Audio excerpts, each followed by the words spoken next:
Yo, what's up, all you burner stones and potheads? This is Weedman 420 with the Weedman 420 Chronicles. How are all you vipers doing out there, Mrs. Weedman? Mr. Weedman. How the hell are you?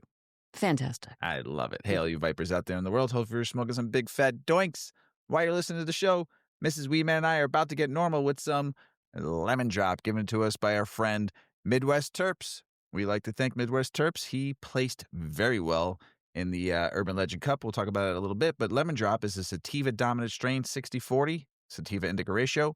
Considering its sativa's heritage, it still manages to produce a staggering over 20% THC content.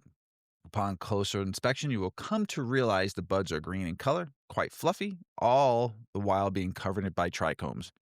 Has fruity, tangy aroma, and tastes just about the same. The name does speak for itself, and it does have an incredible lemony taste to go along with it. That being said, you have to keep in mind that the strain is quite potent.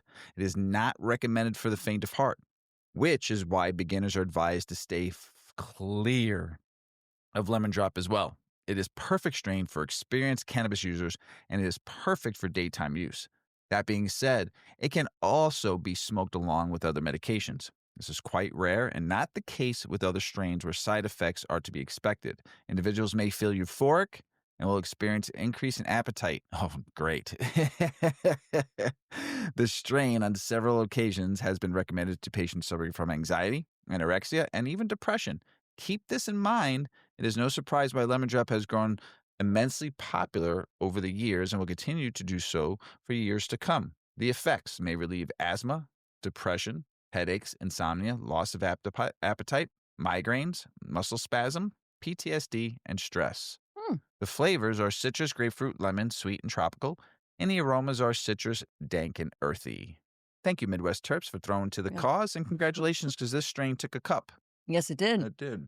Urban Legends. Not this one. Urban Legends? No, this one took a cup in Michigan. Gems and Genetics, maybe? Or Michigan Growers Cup, maybe? I think so. So, look how nice this is. It's burning so nice. Don't flick it out. You always I like will. to I get know. rid I of love to. It's like the old smoker in me, cigarette smoker, that I like to keep my ass short and neat. And I always ruin it because Mr. Weedman's trying to see how long the ash can get. How long can it stay on there? I'm gonna lightly hit that. I will not flick it. Oh, I almost want to. I'm gonna lightly hit it for a minute and not hit it more than twice for right now because I don't think I've smoked this strain before, and if I have, I don't remember it, I guess, but I don't think I have smoked this strain before. So I'm going to feel my body out for a minute or two and then hit it more later. So, but before we get started, Mrs. Weedman's going to talk a little bit about 8decades.com. Tell us about it, Mrs. Weedman. Yes. 8decades.com is our website where you can find our 8 Decades brand.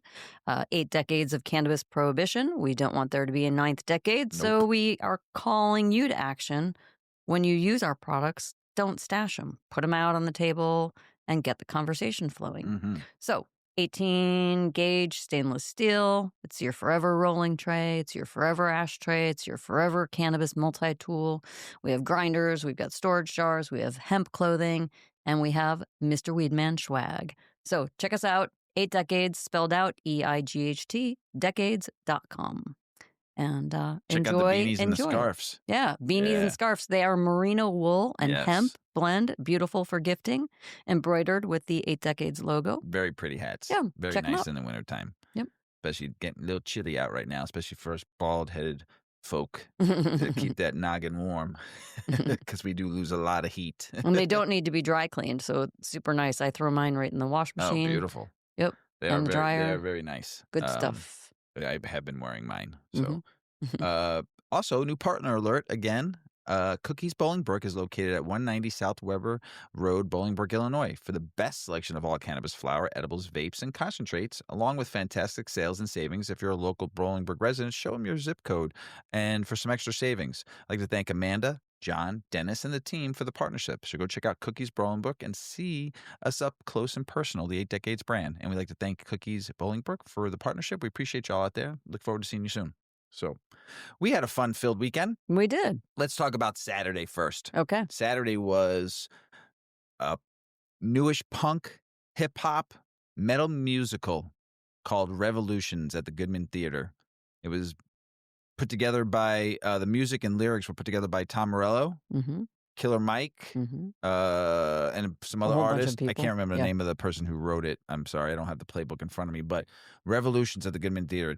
Tell us a little bit about Mrs. Weedman. It was phenomenal. It's It was good. really It's good. It's a very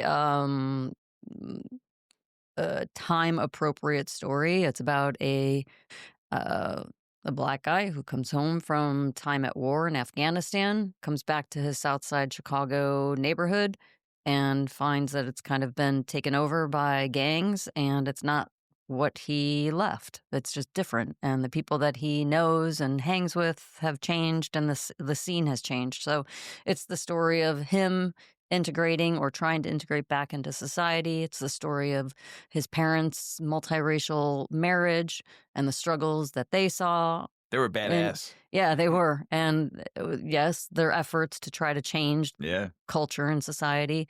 And his twin brother, who was kind of just not wanting to be part of violence or Very shy. yeah, just shy and but a wonderful musician, and he has this great friend who encourages him and tries to bring him out into the world and share his gift of music. And so it's a very thought-provoking story. There's a lot going on that's very relatable to what's going on in society today.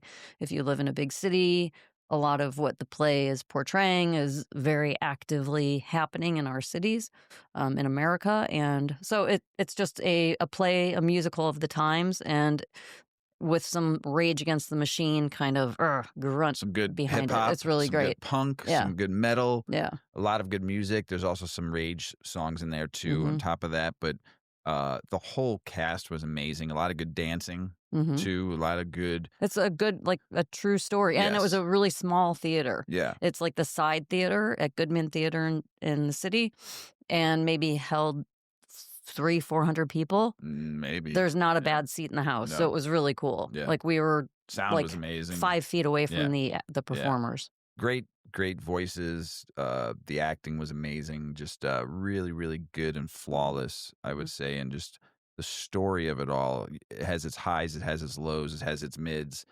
and almost jerked a tear a couple times in I that. was not Yeah. sobbing like boohoo sobbing, but like A tear falling tears were down. pouring. Yeah, Yeah. there was some was- real powerful moments in that musical that hit you, you know, right square in the noggin. If you didn't know, now you know, kind of thing. And it's new. So Yeah. hopefully I mean, Tom Morello is a Chicagoan, and I believe I don't know. it's a Chicago story. Yes, The play started here in Chicago anyway. it was a book that was And, adapted into a musical. Yeah. Yes. So I hope to see it get shared in other cities. And Yeah. Hopefully it stays here for a Yeah. while. They've had like continuations. Yeah. It's already been extended. Yeah. Hopefully more it should be shows. extended for a couple of years and then Yeah. take it on the road. And the cast was amazing. Everybody was really good. Yeah. Phenomenal voices. The dance, the yeah. choreography. Yeah, it was really good. I suggest to go see it. How much were tickets? Do you remember? Under $100. Nice. Go support. Yeah. So if you want to take your partner there, your wife or your husband or a friend, go. It's a good night out. It's a good show. What was cool about the Goodman Theater is they were selling hemp THC Yeah, drinks. they were. They're good. Yep, 4 milligrams. We couldn't figure out how to say it. Philip. Plift. P-L. P-lift. Clift. That I thought was really Plift. cool. And what you could do too is you can get one and then pre-order for the intermission and go pick it up, which was kind of cool too. Yeah. So and I was very impressed that they served and the bartender knew the drink, knew what all 3 flavors tasted like, gave great suggestions of it too. So I enjoyed having a cannabis drink at a show. Yeah. That's the first time. Yeah, I it was was nice. at I spilled mine, but you know, they brought me a new one. Can't take you anywhere. No. We got really big before we went in. We smoked And then I some- was like stumbling and mumbling and like tripping into my seat. We smoked some. Did we smoke our stuff or did we smoke Super Boof? We had super booth. Super Boof. And we were And super we're boofed. going into, we're going to get in our seats, and there was an usher leading us to our seat. And Mrs. Weedman. My can was sliding. I could feel it sliding out of my hand, but I had a coat over my arm and I had something else in my hand. I had my phone and my purse and my like. She was a hot mess. And she Blah. went down to pick up. She dropped her phone and she went down to pick up her phone and realized the can and turned the can with her. Can went down. The can went down. Like she The actually nice poured. the nice woman, the usher, was like, "I will go get you a new drink." I was like, "Thank you. Could you bring me some napkins too, please?" I'm going to talk about something really fun. I need to get out more. Really fun, really cute. I'm going to have Mrs. Weedman post this as one of the articles. We normally don't post our fun article we talk about. I don't know. Do you? I don't know if you do. No, I don't. This one you're going to have to, though. Okay. This one is very, very cool. So this musician shared how he taught an octopus. This one's for you, Shardy, because you love octopus, to play the piano in 6 months. Wow. So he went to, he was in Japan. I think he lives in Japan. And he went to the fish market and got an octopus. Looked at a bunch of different types of aquatic animals, sea animals. They went to a lobster, too expensive. Went to a flounder, a halibut, too dead. But at the fishmonger, not at yeah, not at a pet store. At a fishmonger, yeah. And it's probably a good strategy. Saw I forgot what other fish he saw, and he goes, "None of these are going to work because I heard you could teach octopus to do a lot of different things." So he picked up an octopus, right? So they're smart. It's hard to imagine humans having anything in common with an octopus. The differences are obvious. An octopus has no bones. It's aquatic, has tentacles, etc. Yet there are some similarities between humans and octopuses. A musician found a surprising trait that octopuses and humans share the ability to play the piano. I just pulled up octopus intelligence.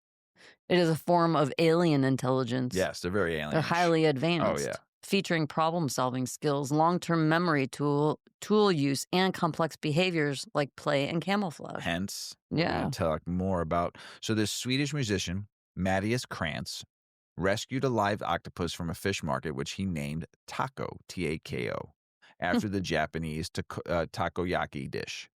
He rescued the animal in order to conduct an experiment to see if he could teach it how to play the piano, sharing his findings and failures on YouTube. It was great. I watched it 18 minutes. It was so good. After 6 months of trial and error, bonding, and training, Krantz developed an aquatic pull lever keyboard for Taco to play on a jam along as Krantz played his guitar. Whoa.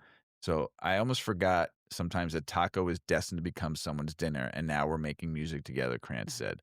Krantz went through a lot of trouble and you can watch this, how many different types of keyboards and how he trained, and he had to find something that unbelievable. worked. Yeah, it was really a lot of and then the octopus was literally waiting every day at 6 o'clock for the piano to be put, and he was waiting on the side of the oh my God. And the piano was down below the fish tank, and he was there every day. Like, come on, get me my piano. It was so awesome. So he could play underwater and develop interest within Taco to play it. First, he was able to create a waterproof keyboard that Taco could play by pulling the levers that would push down the keys rather than requiring Taco to press down the piano keys himself. Because at first he had the keys without the pull levers, and he couldn't get it. Okay. And so secondly, and arguably more difficult, was teaching and coaxing Taco to play his new instrument. Krantz tried to use lighted keys, fake crabs, vibrations in his tank to represent sounds that octopus don't have ears, to get Taco to hit various keys and notes. So he got him to teach him how to do one, but he wanted him to teach him how to do like a bunch to go with the song. So in spite of all these new treats, stimuli, etc., it was a struggle to get Taco motivated to pull the lever to hit the minor key as much as developed any sort of melody. All seemed to be failures until Krantz developed a crab elevator that would lower a treat to Taco as he pulled the specific levers to each key. After that, it was a matter of repetition and bonding to get Taco to play jazz, along with Krantz. Now, whether he was aware of the music itself or not, Taco has learned to play with his musical toy. While the experiment is rather wild, some may not be surprised at Taco's ability. Mrs. Weedman just told you about how smart octopuses are. Octopuses have been shown to use tools and are able to distinguish humans from one another. They're able to open jars, solve puzzles, and consider aquarium escape artists. In spite of physical differences, octopuses share similar intelligence genes that humans, and a Brazilian study suggested that it can even dream, partially because of its intellect. There's a growing group of people questioning whether to eat octopuses. There Mm. are also scientists who believe that by studying octopuses' brains, we might have a better understanding of our own. The octopus is a special invertebrate. By studying how the brain function in octopuses, we can maybe learn new tools to interfere with our nervous systems or to understand our nervous system better, says Nicholas Rajowski, PhD, scientific director of the Berlin Institute for Medical Systems Biology of the Max Delbruck Center, told Jen. So, what about Taco? While Krantz initially planned to return him to the ocean, he decided to keep the domesticated octopus as a pet, champion, and occasional keyboardist for impromptu music jams. Whether the experiment proved anything or not, it developed a lasting bond between the man and the cephalopod. That's cool. So we'll post this. Mhm. We'll put it on as one on the references. So, and you have to check this out. It was super, super cool. I was like doing the episode on Monday night, putting the Mhm. episode together and picking what article I wanted to use for our fun talk. And I saw this one. I watched. I'm like, this is perfect. Perfect for Shawty, our producer, because she loves octopuses. And Mhm. plus, it was so interesting to watch it, read it, and then watch what this musician did and how frustrated he was at times. But it was so cute. Right. His frustration wasn't really frustration. It was cute frustration, I guess. So positivity made me smile. So if you're looking for something to smile about, some learning, check out that video. It'll be the first one posted under references on any of the audio or video we post this on. So, Hmm. Cute story. yeah, and if you go to YouTube, don't forget to subscribe too. So if you check us out on YouTube, subscribe. Trying to hit 1,000 followers by the end of the year. It'd be great. Appreciate y'all out there. You ready to get the show started? I'm ready, Mr. Weedman. Let's do this.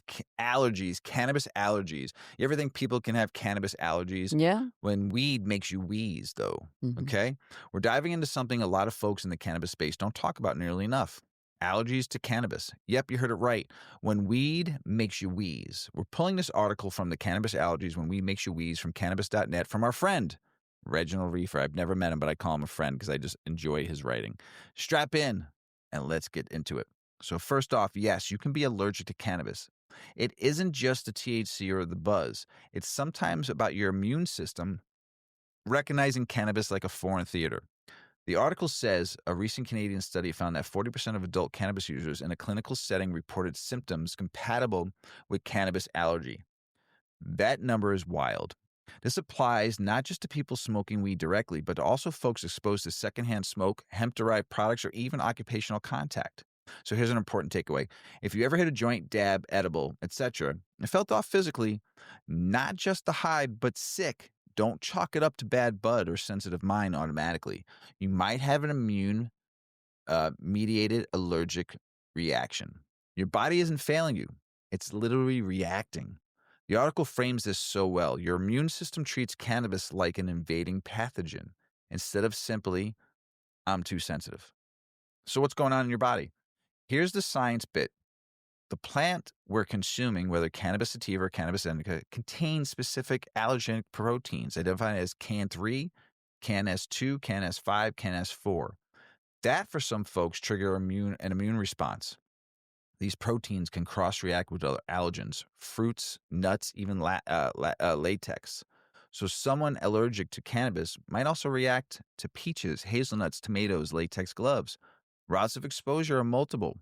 Smoking, vaping, inhalation of pollen, resin, or smoke, ingesting edibles, hemp food, or skin contact, cultivating and trimming. And get this, even secondhand smoke can provoke reactions in sensitive folks. Symptoms. There's some mild all the way to serious. The spectrum is wide. On the mild side, itchy, watery eyes, runny nose, sneezing, hay fever type stuff. Skin contact can cause dermatitis, itchy skin, or hives. Oral allergy syndrome shows up when eating hemp foods or edibles. Lip, tongue, throat, itching, swelling. Then there are more serious ones. Respiratory symptoms like chest tightness, wheezing, coughing, especially concerning if you're already having asthma. Worst case, angioedema, swelling around the throat, airway, or anaphylaxis. Mrs. Weedman knows this a lot. Life-threatening. Right, Ms. Weedman? That's right. Anaphylaxis. Oh, yeah. Life-threatening. Yes, documented too. So if you've ever been in a room where someone smokes herb and you felt weird, this isn't always, I'm just too baked. It could be your immune system saying, no thanks. Mhm. So here's some diagnosis and management. Now, here's where it gets awkward. We don't have super reliable lab tests for this yet. Skin prick testing with native cannabis leaf is considered a gold standard. But because of the federal prohibition in the U.S., standardized extracts aren't widely available. Blood tests for cannabis specific don't exist in standard practice. So docs rely on patient history.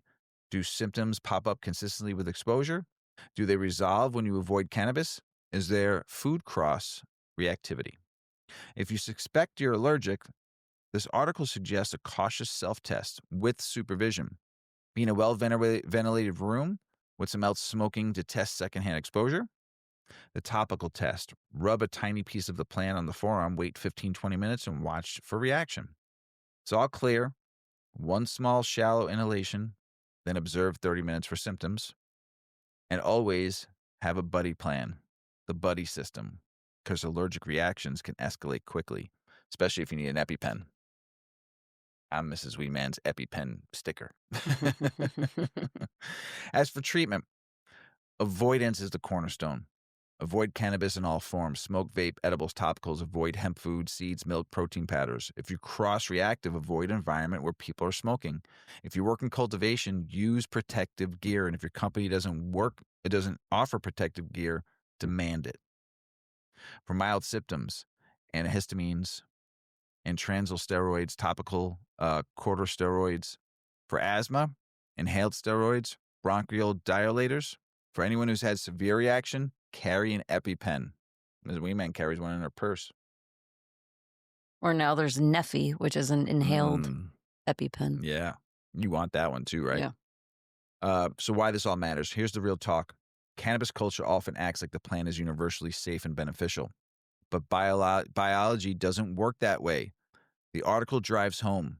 Cannabis isn't universally beneficial or universally tolerated. If your body is giving you signals, don't ignore them or think you're weak for being the odd one out. This is legit. For the cannabis-friendly folks out there, be fucking respectful. If someone says they can't be around smoke or hemp food, don't shame or question them. Secondhand exposure matters. Your session could affect someone else's breathing or body. And for the part of the people listening out there who might feel they're missing out because they can't partake, listen up, especially all you people in the back. You're not missing the universal key to chill, relief, or wellness. There are alternatives. You're simply working with the body that has different boundaries. And that is okay. The same way some people can't eat peanuts. We respect the fuck out of that. Let's respect cannabis allergies the same way. Mrs. Weedman's been dealing with allergies her whole life. I'm so glad you're not allergic Thankfully, to weed. not to cannabis. No, that's what I was saying. Thank God not That'd be to weed. awful. Yes, but if you are allergic out there to weed, I feel for you. I love you out there, but there is other alternatives for you. So, and for relief of pain, relaxation, there's other stuff out there. So, cannabis, can it help you with period pain, Mrs. Weedman? Well, there's a new Green State article that digs into that question that a lot of folks have and have probably wondered, can weed help ease my period pain? Well, it turns out that yes, there's actually a growing case for it, and it's not just from people on TikTok. What the research and anecdotes say. The article starts by pointing out a big problem. Research into women's health in general is underfunded. So this is something I learned very recently, that when there are studies, medical studies, whether it's to study a condition or a treatment to a condition, typically research is done on males because males don't have the series and additional hormones that women have that fluctuate. So a man is a much more stable test of how something is working. I never knew I got a period, though. You don't get a period. That's what I'm saying. So how can they test for that? Why would they take men I'm just out? talking about tests. Oh, tests and all medical conditions, Mr. Weedman, all of them, and all the medications. So I don't get a period. I don't get a period. Men, they always say that there's men and women involved in a study because there probably has to be a ratio of women. Right. But the analysis and the data that is more useful to research is that from men because they don't have the fluctuations in hormones that women have from their menstrual cycle. So they don't test men for periods. Oh, shut up. Okay, that's it. I'm sure. Whatever. I'm just moving on. Okay. Women's health in general is underfunded, okay? And when you add into the federal red tape around cannabis, studying it gets super complicated. Despite that, there's both anecdotal and emerging scientific evidence that cannabinoids, the active compounds in cannabis, may help with symptoms like cramps, bloating, headaches, fatigue, you name it. Cannabinoids interact with your endocannabinoid system. Yes, I can't say that enough. Our bodies have an endocannabinoid system, and cannabis has cannabinoids. Synergy. They help each other, Yep. right? We're like built to accept this plant. The endocannabinoid system, which helps regulate things like pain, inflammation, mood, and stress. During your period, that system might be a little off kilter. So cannabinoids can help restore balance. Boom. The study found, and what do we see right now? Like the highest, fastest growing demographic of cannabis users is middle-aged women. Gen Z women. Go V. Go V. Gen Z. Go V. Go V. Subliminal thoughts. Gen Z women, the fastest growing. Yeah. So the study found that tons of women reported relief. While rigorous clinical trials are still limited, early studies suggest cannabis can ease pelvic pain, reduce stress, and especially the kind that comes when you're cramping and hungry, and it can help cut down reliance on over-the-counter pain medications. There's a big gap, though. We don't have solid, consistent dosing guidelines. For example, full-spectrum CBD might be more effective than isolated cannabinoids, but more work is needed to figure out how much people should use, how often, and in what form. There's concern about access, too. Even though CBD products are more accessible, the market isn't well regulated. Better research could help legitimize and protect good, high-quality options. Current mainstream treatments for bad periods, things like NSAIDs, Tylenol, things like that, aspirin, antidepressants, or hormonal birth control. They all come with side effects and risks like GI distress, nausea, weight changes, while cannabis might offer a gentler or even just a different tool in the toolbox. Not necessarily magic, but something worth exploring. So, what to know before you try using it?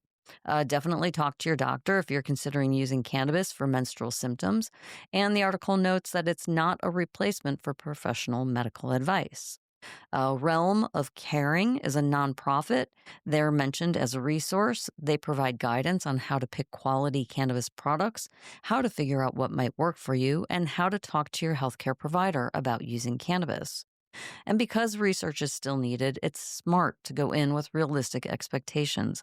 Think of cannabis as a potential complementary tool, not necessarily a cure.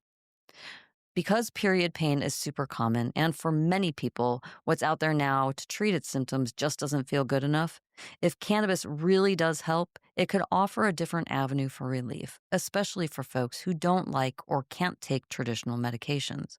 More research could also help shape policy and make medical cannabis options more accessible and safer. Cannabis may not be a miracle fix for period pain, but it is promising. There's growing anecdotal support, some scientific backing, and a real case that is made that cannabinoids can help regulate the body's pain and inflammation during menstruation. If someone's curious, start cautiously and lean on trusted resources like the Realm of Caring for guidance. So, there you have it. We need more studies, Mr. Always. Weedman. Always. Yeah. And more women's studies. Yeah. More women's studies.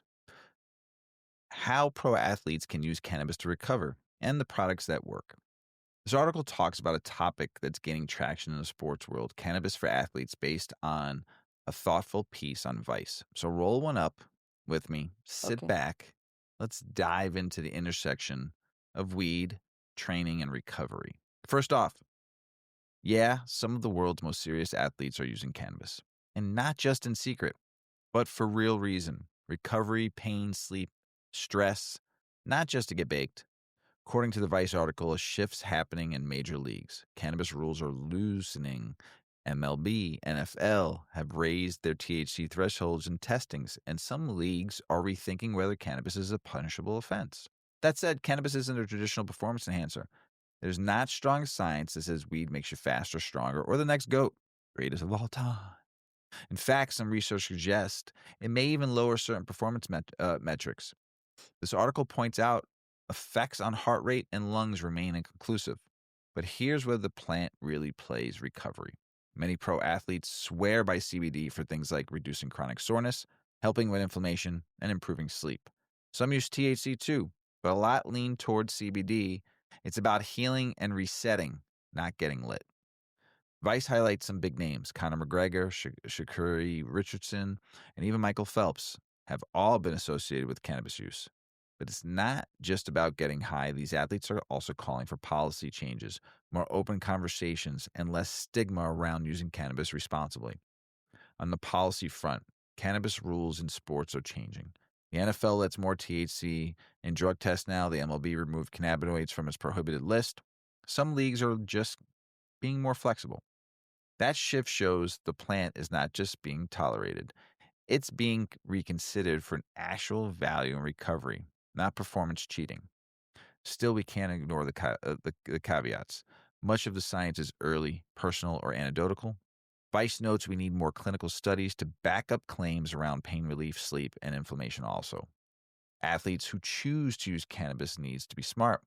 Dose matters, timing matters, and they need to know their league rules. Here's a fun anecdote. Some athletes don't even use cannabis during competition. They save it for after, when the work's done and the body needs rest. Other microdose or use CBD in ways that don't interfere with performance or drug testing. It's not about getting wasted. It's about using the plant like a tool. So why this all matters. If you're someone who works out, smokes, vapes, dabs, or eats edibles, this might hit home. Cannabis isn't just recreation for some. It's part of their recovery toolkit. And if you're an athlete or an active person thinking about how to use effects for your body, performance and healing is powerful. Also, if you heard the stigma that weed makes you lazy or unambitious, I'm ambitiously lazy, everybody, but so that's just me, though. Stories like these are flipping the script. All right, that's the lowdown. Cannabis in sports, not just a fringe thing, but a legit part of recovery for top-level and everyday athletes. And Mr. and Mrs. Weedman, of course. Women who use marijuana at a high intensity, Mm-hmm. report greater romantic relationship satisfaction. Yeah, how about that? This new study finds. Yeah. Tell us about it, Pretty Ms. cool. Weedman. All right, folks, get ready for some spicy research. Spicy. A new study suggests that women who use cannabis a lot, like high intensity level a lot, report higher satisfaction in their romantic relationships. Meanwhile, men, not so much. Yep, you heard that right. Women blazing equals happier in love. Men blazing, maybe a bit less happy. For the study, researchers from Israel surveyed 110 couples about how often they use cannabis, how happy they feel in their relationship, how responsive they feel to their partner, or how responsive their partner is, and how their sex life is going. What if that one couple that just says in that question, how happy you're in your relationship, and they both look at each other like, you suck. I hate you. Like, what do you do at that moment? Go smoke a joint. We'll talk to you in a minute. Step to the side. Fuck this guy. I'm out of here. They measured intensity, not just a yes or no on smoking frequency. So they measured the frequency of their smoking, and the results were fascinating. Women with high-intensity cannabis use reported feeling more fulfilled in their relationships and perceived their partners as more responsive. Men with high-intensity use reported lower satisfaction and less perceived partner responsiveness. And here's a key twist. When partners' cannabis use didn't match, like one smokes a lot and the other doesn't, both partners' satisfaction tended to dip. So, why might this happen? The research suggests two big ideas: shared activities equal bonding.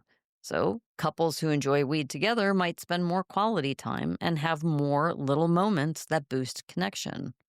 And with women, there's authenticity and autonomy. Women who defy traditional norms by using cannabis heavily may feel more in control, more themselves, and therefore happier in relationships. There's a Reddit reality check. We did a Mm. little research to see how this applied in real life. And Reddit was full of stories from couples that mirrored this topic. One user shared that her partner smokes regularly, but she doesn't, and said, "He is less responsive. Our movie nights get interrupted. I get confronted with the smell. He's just a bit boring, to be honest." Ouch. Mm. I think that's a mismatched intensity sting. I guess that couple Yeah, walked like- out not happy. Yeah. Another woman shared, "I don't need to make him want to partake. I just want him to be okay with me using weed because it's good for me." So, in that instance, respect and communication for the win.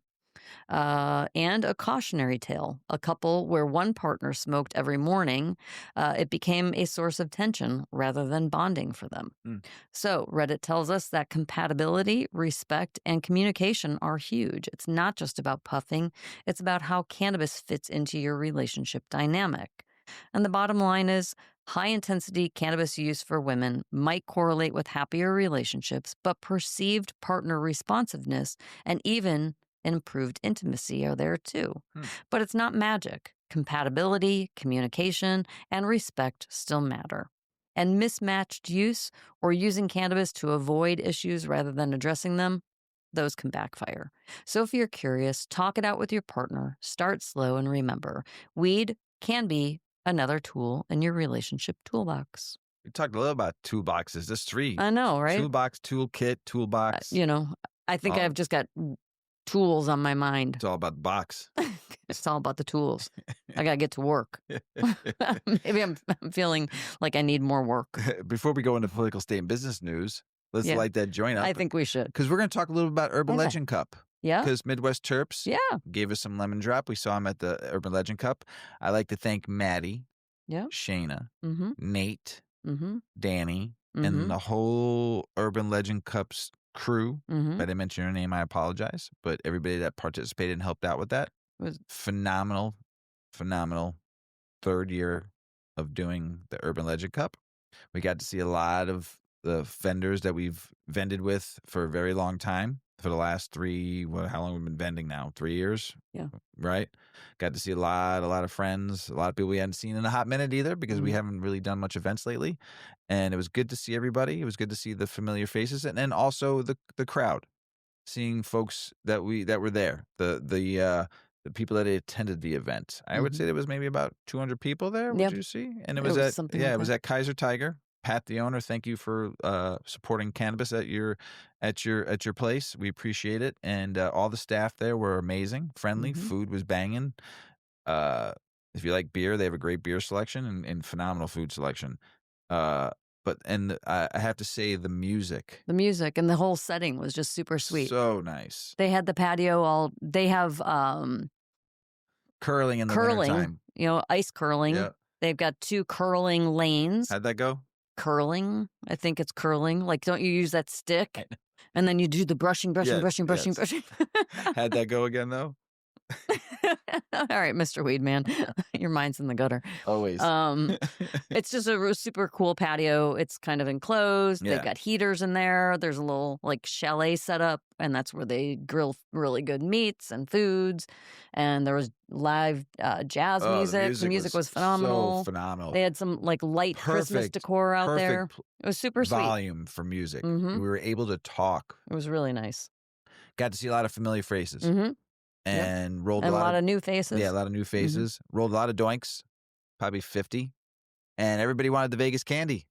Everybody wanted the Vegas candy we grew. Yeah.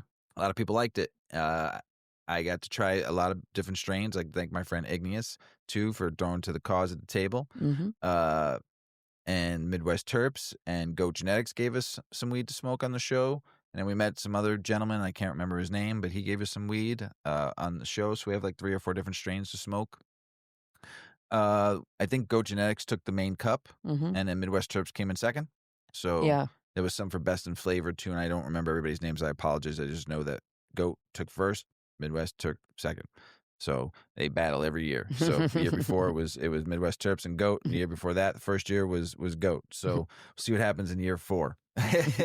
But pleasant, phenomenal, awesome. I also like to say, we met a new friend, someone that listens to our show, came to our our table and recognized the 8 decades line, and then turned and looked at both of us and like, oh, I listened to you guys. We're like, and I turned and I looked. I said, first and foremost, you get a joint for even just saying that, and thank you. Yeah. His name was Drew, and he went yo yo yo yo yo. I was like, he listens to the show. He was asking us about our products. Yes. We had the 8 decades out on display, and we were talking about it, and then he bought something, and then he's like, I know who you guys are. Like, wait a minute. It was cool. And I like to thank Drew for making me smile. It's always, I mean, we meet a lot of people, but when someone like says that, yeah, it's fun. It's very special. It's fun to put a face to a number, because all we have is data on the amount of people. Right. We don't know who anyone is. Right. So it's nice to see a face. Yes, and get to know people that know us. Yeah. And get to smoke a joint with them and get to converse about their story in weed, or how they got to listen to the show, or, you know, whatever. It's just fun to get to put a face to, like you said, a number of how many people listen to the show. And so thanks, Drew. I appreciate it. You and the many others people who I always get to meet keeps me motivated every week doing the show. I never want to not miss an episode, right? Never. I go on vacation once a year, and I don't like missing that week, so I do 2 shows that week, so you all get to not miss a week. I enjoy what we do, and I look forward to it, because trust me, I can sit and play video games and smoke weed and not do anything on a Monday night to put the episode together, and then on a Tuesday night do the same thing. So I'm back playing Skyrim again, so that's like a 500-hour game, so I can sit and be like Anthony Bourdain said once time, I want to be that guy where I could just sit and smoke weed, watch cartoons, and eat a bowl of cereal every morning, but I know I have to go and do my I have to go out there and do my thing. You know, and I love going to the events like that where we get to see a bunch of people who we've known now for years, people that come to the event, and vendors, and so it's special to me. So thank you out there, everybody, and thank you, Drew, for making me just keep me grounded, keep me knowing why I do this show every week for folks like yourself. So, ready to go for political state and business news? Let's do it. I got all wishy-washy there for a second. Come back. I'm back. I'm reeling you in. It's that lemon drop. Whew. Oh, Midwest. Oh, jeez. You got me? Bang. One more. If you're not watching, you're listening. I'm acting like a fish on the ground. I'm reeling him in. She got me by the lip. I think I did it backwards, though. You pull up and then you reel down. There you go. There you go. You were raised by fishermen. Jeez Louise, it's been a minute. I think I need to go fishing. Political state business news soon, Mrs. Weedman. Soon. We are deep diving into some heavy shifts in the hemp world. So last week, I brought some news about when the bill passed and why and blah, blah, blah, blah, blah, blah, blah. This week, for the 7 days from when we did the episode last Tuesday, it is now Tuesday the 18th, about 95% of the articles that were talked about cannabis or anything about cannabis was all about hemp ban. Oh, my God. I mean, like, I probably looked at about 100 articles, read about 50. So what I did was took some of the stuff I talked about last week and all the new stuff that I read and kind of put it into one kind of just talked about. So here we go. What's happening with the federal hemp bans, what it means for farmers, retailers, consumers, and where the industry might go next. What's happening? The hemp ban headline. So here's the headline. Congress has signed into law a provision that dramatically narrows what counts as legal hemp-derived products. It was tucked, sneaked.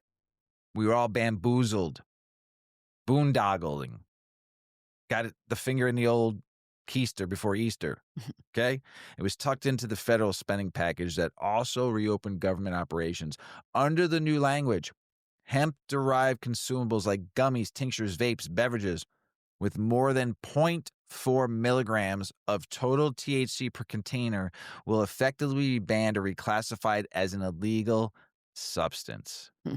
Yes, even they were legal under the old rules. Also, synthetically derived cannabinoids like Delta 8, Delta 10, etc., are being swept up in this too. The reason given, everybody, you ready? Close the loophole. There is no such thing. It's business development. How many times I got to say it? The bill was written to develop hemp into where it is today. Now, I have to say there should be improvements and standards because hemp was the wild, wild west. I think there need to be some code of ethics written for the industry, 100%. But don't fucking destroy it. Mm-hmm. This was created by the Agricultural Improvement Act of 2018, aka the 2018 Farm Bill, which allowed hemp with less than 0.3% Delta 9 THC by dry weight, but didn't clearly regulate derivatives and synthetics. Bottom line, the big shift. Many hemp-derived consumables could go dark in roughly 1 year from enactment. Why this is hitting now and who's behind it? Rotten. Why now? Well, policymakers and regulators have been raising alarm about products marketed to kids, gummies and vapes, containing intoxicating cannabinoids derived from hemp and not marijuana. Also a political moment, funding bills for agriculture, federal agencies, etc. became vehicles for broader regulatory change. And whose move this is? On the one hand, that old man, mumbling, Mitch McConnell, the Republican senator from Kentucky, is a key figure because he's in the pockets of the bourbon industry. He authorized the 2018 Farm Bill, legalizing hemp. He helped push the bill and now is pushing the close the loophole language. On the other side, his colleague, Rand Paul, with the boxing gloves on, Republican Kentucky, is opposed. He says the language will destroy the very hemp industry he and his state helped build. States, too, are pushing back. For example, in Kentucky, the Democratic governor said hemp is an important industry, should be regulated at the state level, not federally banned. What's the impact? Farmers, businesses, and states. Farmers and harvesters in states like Kentucky, small and large farmers alike, are bracing for disaster. Not just only Kentucky, states across this country who've taken and embraced hemp. Example, a 23-year-old fifth-generation Kentucky hemp farmer said after harvesting that, if we lose our consumers in our market, then there is no us. Hundreds of millions of dollars in production, thousands of jobs, entire supply chains, processing, retail, distribution, now in limbo. Retailers and small businesses, retail hemp product stores, CBD shops, wellness stores are looking at inventory that will become illegal. One store owner said change would decimate 99% of their products. Some are scrambling to pivot to the narrow, safe slice of CBD products, which was 4 years ago. Very low THC, not intoxicating. But it's tough when your business was built around full spectrum or even mildly intoxicated hemp goods. State and regulatory programs. 23 states have already hemp regulation frameworks in place. Under the new law, those frameworks will be effectively nullified unless they adapt. Some states may shift immediately. Others may resist. Colorado, right there, right now, saying, fuck you to the man. Legal premonition issues are on deck. Interstate commerce of hemp seed products and supply is at question. Consumers and public health. On one side, policymakers cite child access issues, lack of age gating, unsupervised markets. On the other side, patients relying on hemp-derived products for pain relief, anxiety, sleep, etc., now facing potential loss of access. Economic consequences. The legal hemp sector is estimated in the tens of billions. 28 billion is the number thrown around. And the ban could reduce tax revenue for state programs, addiction services, public health that depend on the hemp product taxes and going to lead people right back into the black market. What's still legal and what might die? What stays? Industrial hemp for fiber, seed, grain, oil, etc. Non-consumables. The law claims to preserve legitimate hemp farming for those uses. Also very low THC, non-intoxicating CBD products, assuming they fall under the new limit, may survive. What's at risk? Consumables with detectable THC above zero point 0.4 milligrams per container, psychoactive hemp-derived cannabinoids, synthetics like Delta 8 or chemically modified derivatives, infused beverages and edibles. Many of these are currently legal, marketed in some states. So, if you're in the business of THC-infused gummies or vapes under the hemp label, you might have 1 year to pivot or face forced closure. One important note, according to the Legal Opinion Board, the timeline gives 365 days for adaptation. Businesses don't necessarily have to shut immediately, but they need to prepare now. What's next? Regulation, pivoting, and fighting back. Regulation versus prohibition.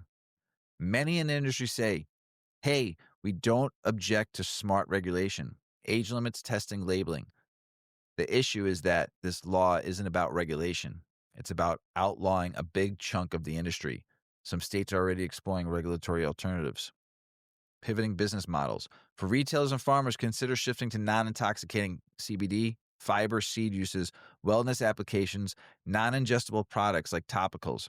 We work supply contracts, loan leases, insurance in case your hemp becomes a controlled substance under new rules. States' responses. Some states may align with the hemp laws with the new federal standard. Some may fight, maintain the current rules, or move into adult use cannabis regimes rather than hemp consumer products. Legal strategic considerations. Interstate commerce issues. If your state allows products but shipping across state lines with stricter rules, risk of federal enforcement. The 280E tax code could apply if products become Schedule I controlled substances. Intellectual property. Insurance supply chain contracts may need renegotiation, advocacy, and legislative efforts. Some groups are rallying. Hemp associations, farmers, state governors, they're calling for science-based regulation rather than blanket bans. Lobbying efforts now will matter. There's a timeline and a countdown. The law gives roughly 1 year until it takes full effect. Date, November, December of 2026 in many reports. Use that time wisely. So why this all matters for you and for us. If you're a consumer, if you buy hemp-derived gummies, vapes, drinks, you may soon see those go off shelves or get reformulated. Check labels, companies, products compliance. If you're a small business retailer, time to strategize. Inventory contracts, supply chains, get ahead of this. If you're a farmer, know your crop is going toward fiber versus ingestible. Diversify? Maybe. If you're someone who uses hemp products for wellness, pain relief, anxiety, sleep, this could mean fewer lawful options. Might you consider alternative routes? State licensed cannabis markets, medically licensed products, etc. For the broader cannabis hemp ecosystem, this is a major policy pivot. It signals that hemp is no longer just low THC safe plant in the eyes of the feds. They're drawing a line now. Our take, looking ahead with hope. Here's where Miss Weedman and Mrs Weedman drop some reflections. The ban is serious, and stakes are high for the industry many thought was safe post-2018 Farm Bill. But even in the darkest moments, there's opportunity. Business that adapt, pivot, innovate might survive or thrive in a new regulatory framework. Regulation isn't the enemy. Bad prohibition-style regulations might be. One size does not fit all. The consumers matter. Your purchasing habits, your loyalty to brands that are compliant, your voice and advocacy. The show, many other shows out there, they all count. Your words count. Finally, the story isn't over. With the 1 year window, we'll see lobbying, lawsuits, maybe state federal friction. Tune in, stay informed. So, folks, I know it was a long read on the hemp industry shakeup. Hope it gave you all a little clarity. Hope it opened your eyes to what could be coming. And hope you're ready to ride the wave with awareness. Sorry, a little long-winded. Hopefully it made some sense. Ms. Weedman, you actually were paying attention. I was paying attention. Pretty good. That weed got you. I'm thinking. So over to you, Mrs. Weedman, political state and business news. Yep, I've got some news over here. Jamie Callender, Ohio Republican, says he's getting death threats for trying to bust the myths around SB 56, which builds on adult use cannabis law. He clarified home grow bans and felonies for light possession are not part of the bill, yet the threats keep coming. Arkansasians, I think that's what they're called, have already spent over $240.9 million on medical marijuana between January 1st and October 31st of this year. That's up roughly $13 million from last year. Hell yeah, go Arcanians. Yeah.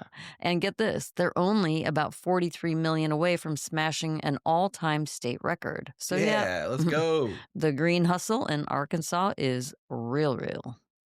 LA's cannabis scene is cracking. City leaders now admit legal weed businesses are drowning in red tape, high fees, and a booming illegal market, and they're talking reform. More enforcement, support for legal shops, and tweaks to licensing to bring order back. The reform vibes are finally in place.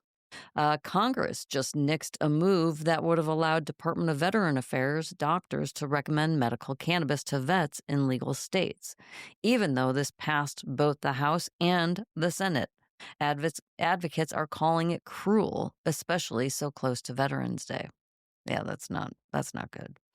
DC's Cannabis Board just dropped its 9th emergency rule, and it's a glow up. They expanded who qualifies as a patient, even out-of-state ones, upgrading packaging rules to tamper evident, and even modernized language with no more dispensaries. They are talking retailers, moving them toward more access, cleaner rules, and smoother operations. That is smart. Yes, they started with the barter and trade system, didn't they? Mm-hmm. You could just give cannabis away, right? Yeah. Basically, it was like gifting, wasn't it? Yeah, like buy gifting. this T-shirt. Buy this T-shirt, was like right? And you like can have some weed. There was weed inside the shirt. It's a gift. Yeah, Yeah. that's smart. A new poll by a Trump-affiliated firm found 89% of likely voters in Florida believe they, not just lawmakers, should decide on adult marijuana legalization. Across political parties, Democrats voted 94-5, Independents 93-5, Republicans 84-15. The big message is that voters want the final say. They want weed. The U.S. Attorney's Office for the District of Wyoming says that as of September 29, 2025, the U.S. Department of Justice has rescinded its previous guidance on prosecuting simple marijuana possession. Translation is, federal land equals federal rules. In places like national parks in Wyoming, small-time weed users could face serious charges. So get to know your rules there before you go in those parks.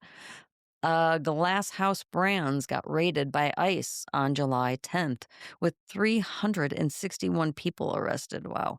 14 minors found and 1 worker died after falling from a greenhouse roof. The raid also crushed over $26 million in revenue and dropped their harvest by over 100,000 pounds of weed. That's awful.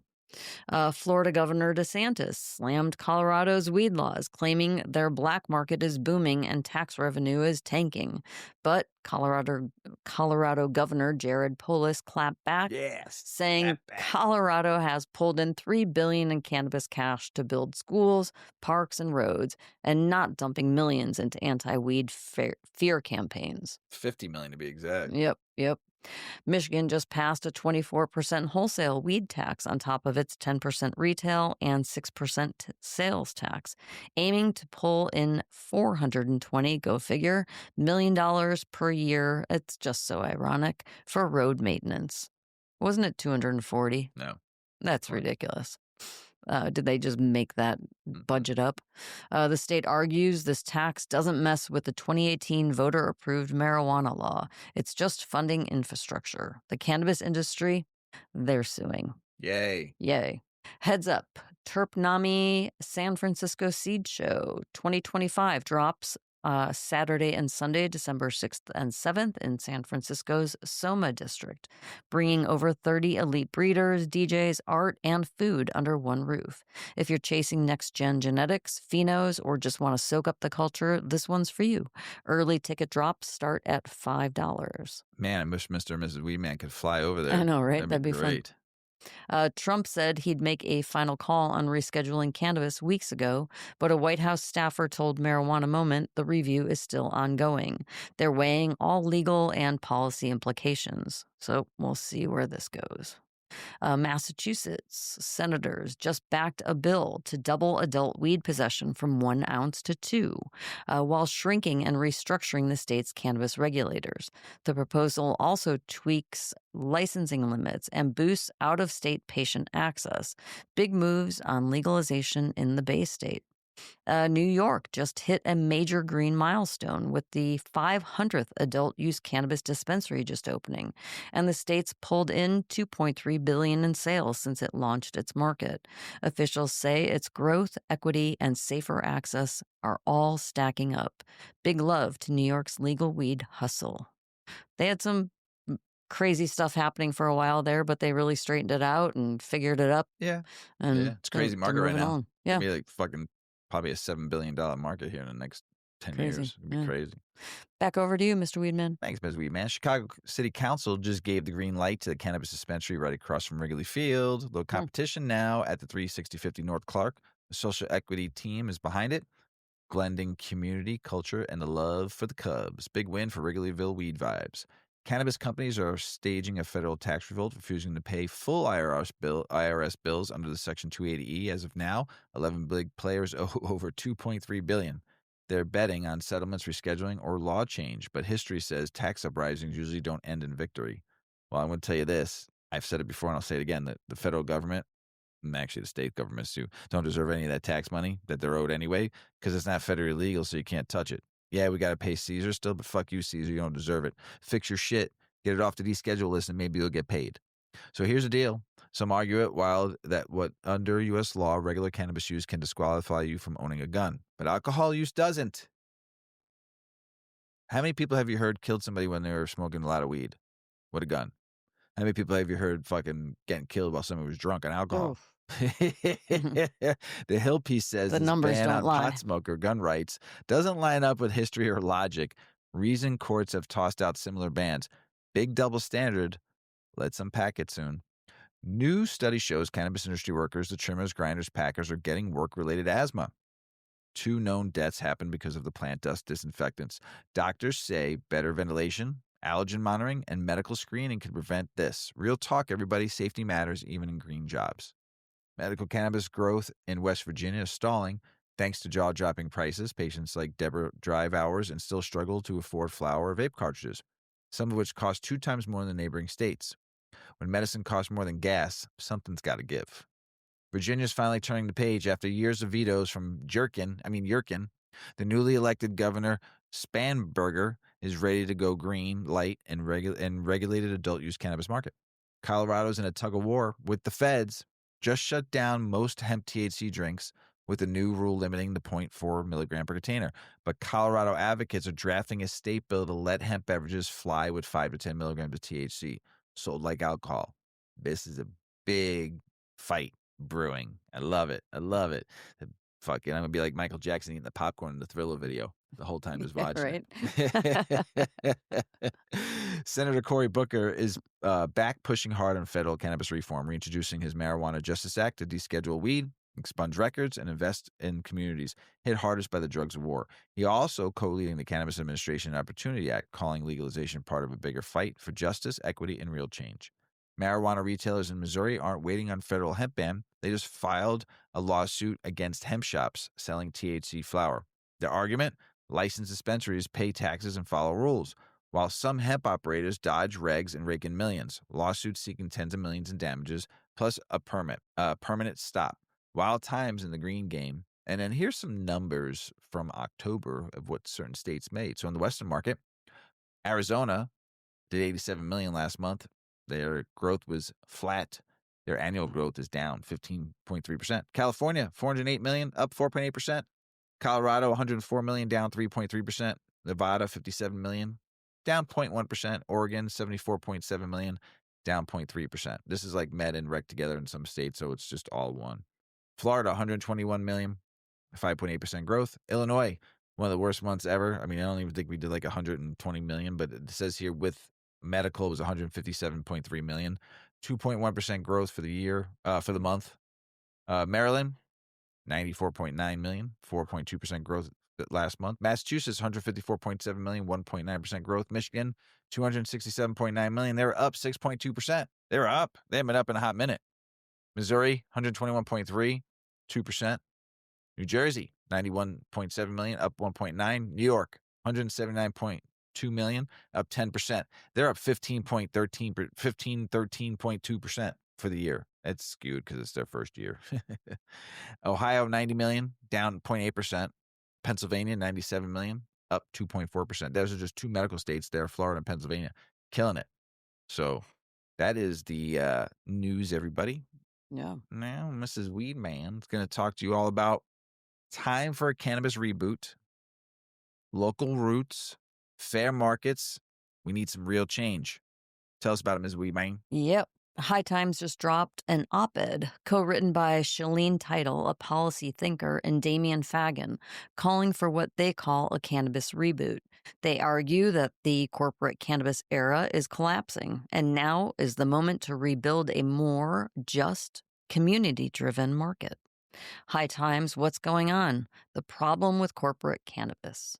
According to the authors, legalization was supposed to liberate the plant and its culture, but instead, many of the biggest players have become mega corporations prioritizing profit over people. They say traditional federal cannabis reform bills won't fix this because many of those laws actually help massive, well funded companies more than small local growers or social equity operators. Essentially, the movement is at risk of losing its soul. The vision, they suggest, is leaning into local roots and creating fair markets. Title and Fagan lay out a plan or at least a strong argument for reshaping the cannabis industry so it's more rooted in community. By supporting small, local cultivators, not just with lip service, but with policies that actually let them compete. By utilizing a fair market structure with rules that discourage consolidation, prevent monopolies, and don't let corporate behemoths dominate pricing and access, with regulatory and licensing reform, like changing how licenses are issued so that legacy growers, equity applicants, and community centered farmers get a real shot. By rejecting extractive capitalism in cannabis through building infrastructure, markets, and brands that don't just extract value from people and plants, but reinvest in communities. Why does this matter? Well, if things don't change, the authors warn that the cannabis market could just become another extractive industry. But if they do change, we could see a cannabis economy that's more equitable, more sustainable, and more tied to real communities, not just corporate giants chasing profit. For regular consumers, this could mean more opportunities to buy from local growers, more diverse product options, and a stronger connection between what they're smoking and who grew it. Big companies have deep pockets, and pushing back against corporate consolidation is not going to be easy. Regulators would need to completely rethink how they license and oversee growers, and that's a big lift politically. There's a tension between growing big to scale and being profitable, and staying small to stay ethical. It's not always obvious how to balance that. So here's where we come in. Pay attention. We, us people, the consumers. Support and vote for your cannabis policies in your state, in your country, whatever you can do. Vote for things that emphasize social equity. Speak to your local ownership, your dispensaries, your people in the business. Talk to them. Let them know how you feel about it. See what you can do to help promote their business and help small cultivators. If you're a consumer, consider where your cannabis comes from. Ask about the grower. Vote with your dollars. And for activists, community leaders, this is a movement to push for real reform, not just legalization, but justice in the legal market. Your voice needs to be heard, so vote and write wherever you can. Pretty good. Yeah. You gotta fight. Well, there's a lot of websites too. Like Right. go to Normal, and there's probably links all over the place that you can go to your state or you can go to your county, whatever it is, to vote to push agendas in the direction you want to see them go. Right. There's a lot of, you just drop your personal information in and the letter gets sent off. It's already auto written, and you just have to give it that push. Yeah. There has Post to that be a link human. again on Yeah. this week's references. Okay. You can find it on there Yeah. too, along with the cute octopus reference too. You need to watch that video. So. Mhm. International news in Western Australia. What's up, Tez, Reefer Terps? How you guys doing out there? The government is asking if cannabis should be legalized for home grow and personal use. If the government's asking and there's not lines of people waiting out there saying yes to both, I need to fly out there and go hang out with the fellas. But Premier Mark McGowan says, nah, he's not backing it. Meanwhile, reformers are pushing hard for a referendum. Will Western Australia finally blaze a new trail? John Leader in Wales takes medical cannabis every morning for his anxiety, but he's worried people at work think he's just a lazy stoner. John, we don't think you're a lazy stoner. Mrs. Weedman and I definitely don't think you're a lazy stoner. He says the high works where antidepressants failed. Good for you, John. But stigma still shadows him. Listen to our show, share it. And everybody else out there that talks about weed. Real talk, though. Healing, equal sign with a little slash going through it, being zoned out. John, we're here for you. Do not let those folks out there think you're a lazy stoner. Don't feel that way. You probably go to work every day. You do what you need to do to get shit done. And you're lazy on Sundays, but so am I. So that's not so bad. That's why I always say I'm ambitiously lazy. I like to do all my shit Monday through Saturday so I can be lazy on Sunday. And my take is, if someone's calling you a lazy stoner and you don't like it, prove them wrong.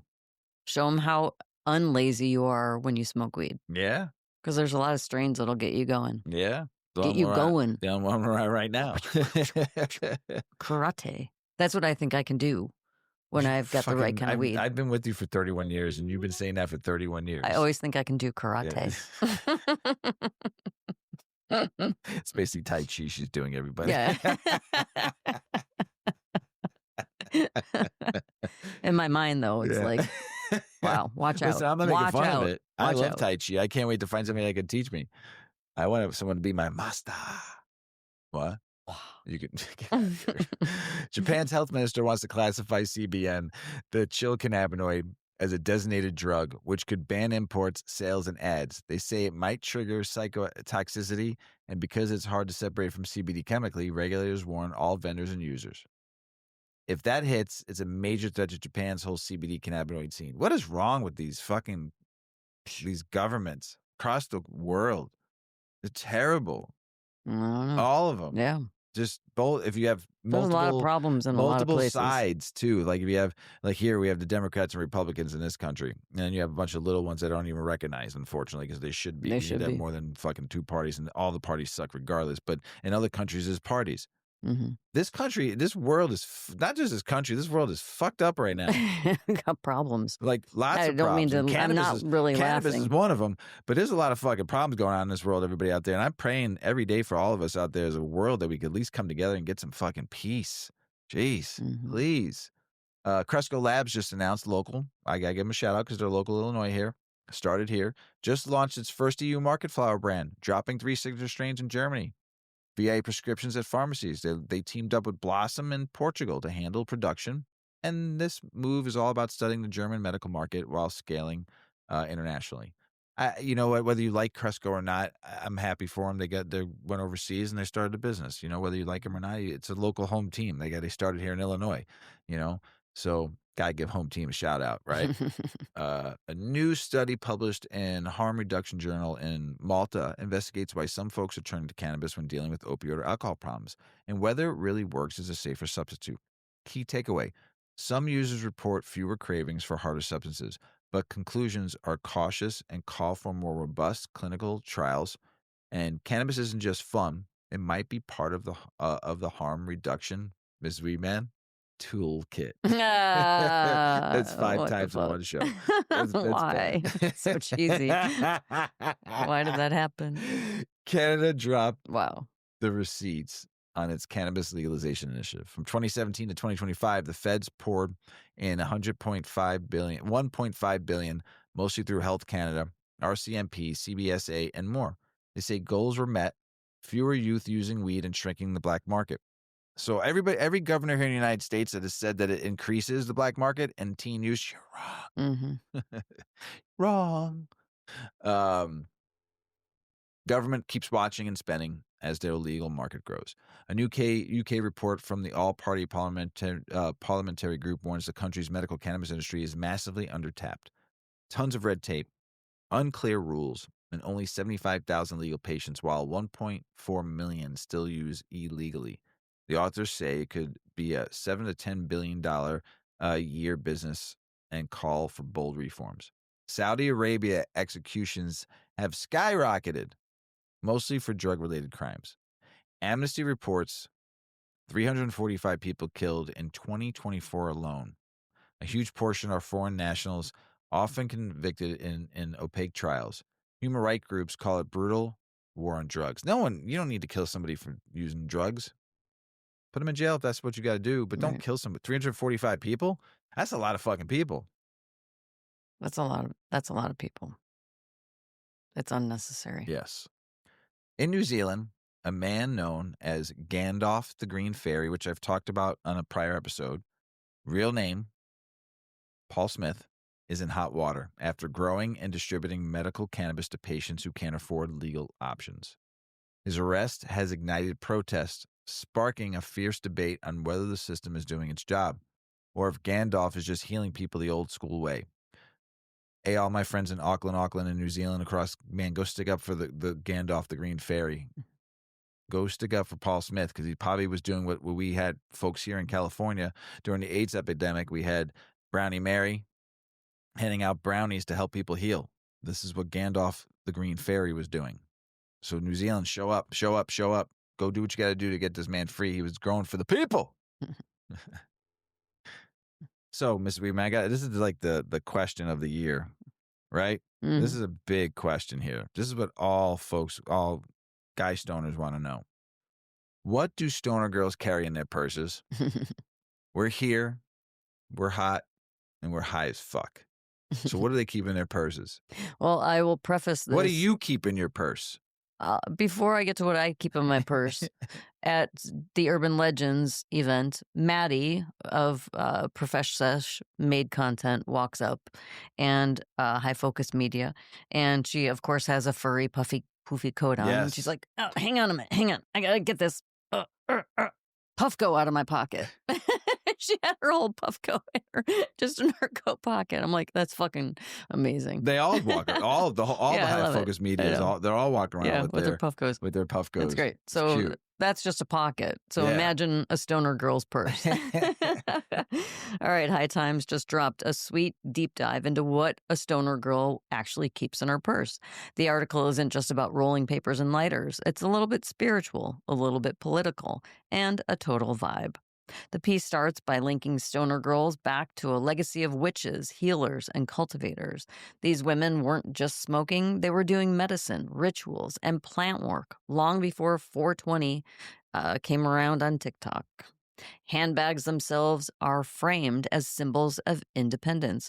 Back in the day, women didn't even have pockets. Now, their purses hold both essential daily items and their cannabis gear. High Times talks to several women from different countries about the must-haves in their bags. Here's a few. Luna from the U.S. She said she always carries a rosin pen, pure cannabis extract, and her vaporizer. Zara from Mexico said water, weed, rolling supplies, and stickers to hand out. Alexandra from Germany swears by active carbon filters because she doesn't always want her smoke trail following her around. Polita from Mexico. Her bag always has something to smoke, and she leans into safe harm reduction tools. And Tara from Chile. Carrying something sweet is mandatory. Snack for the munchies, baby. Mm. Marina from Argentina. She'll bring her dry herb vape and her ID. Practical, but also, she says, she lights up only when the day's work is done. Erin Denny from Mexico said she has her vape, grinder, and herb, the trio she deems essential. Marta from Spain has dabs and filters. She has a refined setup. Another Alexandra, this one from Argentina, has mouthwash, weed, and vape gear. So this article argues that what's in these purses is politically and culturally meaningful. It's not just about being cute and trendy. It's reclaiming a long lineage of women and power and plants. The items combine functionality and self-care. There's responsibility, vapes, filters, there's pleasure, rosins, snacks, and there's identity, stickers, personal style. It's also a statement. Having weed gear in your purse isn't something to hide. For these women, it's part of who they are. Yep, a stoner girl's purse contents are thoughtful, intentional, and a little rebellious. There's a little bit of magic, a little bit of snacks, and a whole lot of plant power. So the next time you peek into your friend's bag, don't be shocked if you see a grinder, a vape, maybe even a chocolate bar staring back at you. Stay curious, my friends, stay kind, and keep your purses and your vibes well stocked. Nice. So what do you keep in your purse? Oh, I usually have my EpiPen. Yeah. And usually a vape just for on the go. And now you carry. And a one-hitter. Yeah, your and hitter a little box. dugout. Yeah, your hitter box. Yep. And I've got my chapstick. And I've got my lip gloss and You always get keys and my phone. You sometimes have and some snacks. Snacks in there. Snacks. And I usually have a bag, so in case I buy anything on the way, I got my own bag. And maybe like a protein bar. There you go. Protein, bro. Maybe some gum. Ginger mints. You got a good purse. Ginger chews. I can always rely on toothpicks. Yeah. Good toothpicks. Yeah. Can always rely on you for weed in your purse, though. Usually a hair clip. Yeah. You carry your hitter box all the time now. It's great. Sometimes it's a little too fragrant. It is. You open the purse to get the wallet, and it's like, phew, hello. Yeah. You had some Midwest turf my box is not a good seal. It doesn't have a good seal. Yeah, but it's still pretty good. I don't mind. I like the smell. Me too. A dude day toy weed. Wow, yeah. To wad. Weed. To weed. Wad. Wad. Ood. Mrs. Weedman. Yep. That's the end of the show. It is. You got anything else to say before we go? Everybody have a great week coming up on those holidays. So take care of yourselves. Could be like a lot of mental prep happening right now. Not always the easiest weeks coming up, but try to make the best of it and lean on your people who care about you. There you go. Everybody, we love you out there. We need some peace. We need some love. Go live some fucking life and have some fun, will ya? I love you. As Paulie always said, smoke smart. Puff, puff, and away. Puff, puff, pass. Check out our cannabis lifestyle brand online at 8decades.com. Our custom smokes and accessories are perfect for your coffee table, bedroom nightstand, or kitchen counter. They're designed for you to show them off. The Canna community is also loving our hemp and cotton blend t-shirts, sweatshirts, scarves, and hats, finished off with our 8 Decades logo. We've got some awesome, long-lasting goods that will be your favorite for years to come. 8 Decades, because a 9th decade of cannabis prohibition isn't acceptable.